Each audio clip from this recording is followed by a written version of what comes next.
Hi families, this is a quick recap of what happened on Friday, September 4th in Digital Academy in Ms. Perdomo's class. So we've had a wonderful week, and I do want to thank everybody for being so supportive and working so hard this week, especially our students. So let's go very quickly through our schedule for today. We had a morning meeting that was extended a little longer than usual because we were given the privilege of being able to record the opening to the flag ceremony this upcoming Wednesday. The students worked on a chant and they did an excellent job. Afterwards, we picked our leader of the week, a student who has been incredibly proactive, and I'm so very proud of Arav. And afterwards, we did some shout outs where students could point out things that they wanted to appreciate and show gratitude towards, and just to give a positive shout out to classmates that they really appreciated them for doing things throughout the week. It was very kind and it warmed my heart. Afterwards, the students finished an activity that we had been working on from yesterday, which was an independent reading activity, and submitted that to me. If they were done early, they could catch up on assignments, or they could read quietly on their own. We worked on another writing list. Again, the goal of the writing list is to make sure that they have enough material and ideas that when I ask them to do 20 minutes of sustained writing in their journal, that they're able to write and not be blocked without thinking of ideas, or writer's block. We are going to have time next week to start working on conventions as well as cursive. That'll be a part of the writing time, as well as me giving mini lessons of direct instruction and conferencing with students. We had lunch and homeroom recess. The students met their first music teacher. She's new to our school, but not new to teaching. So Mrs. Turner was their first day with her, and they did a Zoom session meeting her. We then started math for the first time. Students got to go to gifted math with Mrs. McNichol, or they stayed with me for math. We spent time going over what math is going to look like in my classroom, and I walked them through that since I only have 8 students that will remain with me, that I've divided them into 2 groups, a group A and a group B, and I've covered their names for privacy, but that I explained to them that my first group, my 5th grade on-level group, is going to start with me in a Zoom meeting for 30 minutes, and then they're going to work for 30 minutes on iStation or iExcel. Currently, iStation has been nothing but problems, so we'll most likely lean on iExcel until that gets straightened out. My group B, which is my 6th grade advanced group, they're going to start with Canvas, where they will have pre-recorded videos and instruction to guide them so that they can do work, and then they'll come to me in a Zoom meeting for 30 minutes. I explained to them that in my Zoom, I'm going to follow a routine where every day that we do math, there's homework, and that every morning when we come back, we go over the homework. Now, it's important that the homework is done because we're going to have a math talk. And that is when students share their mathematical reasoning and thinking, their process to how they solve the problem. And I draw it out and annotate while they explain it verbally. Then we're going to have a teacher mini lesson where I will spend 5 to 10 minutes teaching them a direct, explicit lesson specifically about the content and is the most important content that they need to know for the day.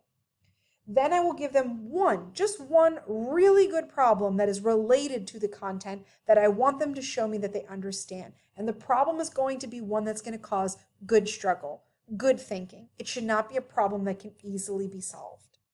Once the students are able to solve that rigorous problem, they're then going to move to working independently in their textbooks. They can either work on those textbooks digitally online, or they can work on them in real life if they have the copies with them. Now, I will have them work on practice work and homework. The practice work is something that they're going to check with using a video answer key. So I'll post that video answer key for them so that they can look through it in Canvas and they can check their work. And then for the homework, we'll check it together when we meet in the morning time. The same format applies for Group B. The only difference is that they're doing 6th grade math. I did explain to them that the math pacing is different in the 2 grade levels. Place value is something we will spend a long time working on, at least about 2 weeks, whereas the 6th grade will move a little faster through their units. They only need 3 days to go over greatest common factor and least common multiple before we move on to positive and negative integers. So then after our math time, we had geography and social studies. The students took notes after watching a Brain Pop video on geography. And in geography, we went over some key vocabulary words, as well as writing down some important information about maps and globes. Again, we went over the words geographer, latitude, longitude, relative location, and absolute location. We talked about the difference between a map and a globe, that a map is a flat representation of the Earth, where a globe is a model of the Earth.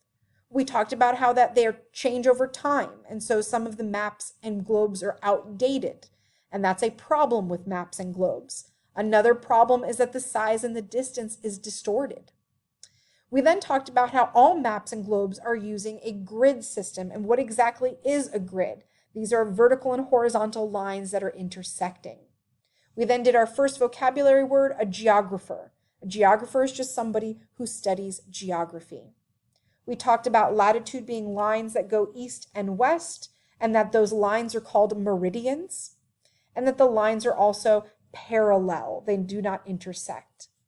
We then talked about longitude being lines that go north and south. I then gave them a visual representation of the lines of latitude, understanding that 90 is going to be the North Pole, and then it goes down 80, 70, 60, 50, 40, 30, 20, 10, till you get to 0, which would be the equator. And then it begins again, 10, 20, 30, 40, 50, 60, 70, 80, 90, till you get to the South Pole. We talked about how with longitude, the lines are not parallel because they do intersect, and that the line is starting from prime meridian is the 0% in degrees, and then it goes outward 10, 20, 30, 40, 50, and so forth. When it comes to relative and absolute location, relative location is where something is in relation to another thing. So if I asked you to tell me where something was located and you gave me landmarks, like it's located next to the Wendy's or it's located somewhere in Orlando, that is a relative location. An absolute location is now using latitude and longitude to give me a precise location of where that actually is. So Tallahassee is 30 degrees north and 84 degrees west. And then just a fun fact, the father of geography is Ptolemy. So those were our social studies notes that we took. When we were done with social studies, we watched a vocabulary video about a summer recap of important news events, and the students participated in a discussion, talking about whether they agreed or disagreed with some of the topics in the video. Following that, I told the students about some jobs. I would like for the students to have digital academy jobs, but we're still in the process of brainstorming and trying to figure out exactly what those jobs are going to look like.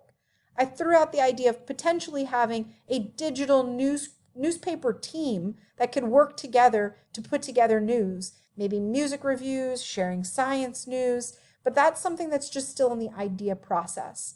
I asked the students to think about what kind of jobs that we could possibly have and to share that with me through email or Google Hangouts. We will dive deeper into jobs next week. Finally, we wrote inside of our planners. It was very fast, so I did tell the students this would be in the video, but in our planners, the main homework for this weekend is making sure to sharpen the saw. That's a term from Leader and Me. A saw can be dull if it's not sharpened, and so just like a person, just like a saw, a person needs to be refreshed or they can become dull. So it's really important that students take the time to get good rest this weekend, to get some exercise, spend time with friends and family so that they can rejuvenate themselves and be ready to learn next week.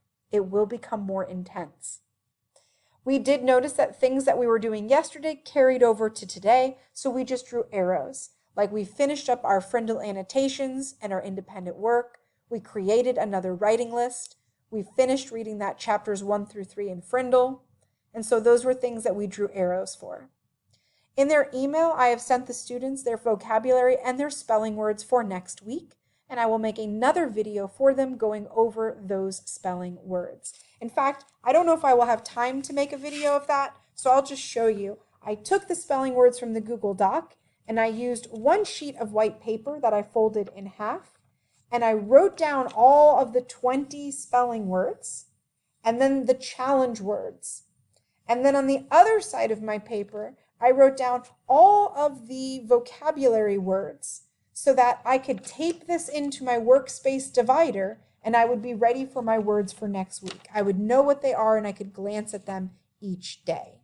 So that's one thing that I can spend a little bit more time making a better video of this over the weekend, but I am right now stressed for time in this afternoon. So that was the spelling and the vocabulary. The very last thing that I wanted to share was that the house points. So every Friday is going to be a house spirit celebration. The students get to share their chants, their cheers, their posters, wear their colors to represent their house. And today was the first day that we did it. So there was a lot of stress the students experienced trying to get ready and trying to perfect something that they've only done one time. That's okay. It is okay to be stressed by doing something for the first time and not doing it perfectly. They made my job really hard. They worked so hard. They had props, backgrounds, they made posters on 3D paint. They had great chants. I mean, really creative rhyming chants. It was impressive. Ultimately, since the house that is above all the individual smaller houses is a house about unity and how when we are united, we are stronger, I picked the house that seemed to have the most unified presentation in their spirit, and that went to the Calasini house. Now, I know the other houses were disappointed and some were very upset over it, but I want them to understand that every Friday they don't have to make brand new things. They just need to be creative and show unity in how they show their spirit. And that's how they earn the 30 points for their class. The other teams don't earn nothing. They still all get 10 points because they did a great job.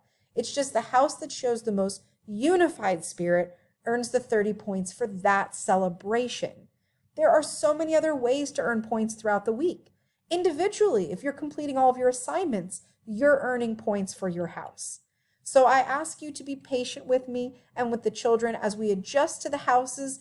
And if it's just not something that they're enjoying, because the whole point is to make it enjoyable, then maybe we won't do it at all. But for the most part, it seemed pretty successful. There was just a few people that were pretty disappointed that their house didn't earn the 30 points. So I wanted to explain that to you. Don't forget that in our front office, you can come and get the STEM challenge kits. If you can't get them today, they'll also be available on Tuesday. That STEM challenge is going to be due by next Monday. So you do want to make sure that your child gets their kit as soon as you can. Thank you so much for being supportive this week. And thank you so much as a student, if you're watching this, for working so hard and for being so kind. You've made this week really wonderful and I appreciate it. I hope you have a wonderful weekend. It's a 3-day weekend, so I'll see you on Tuesday.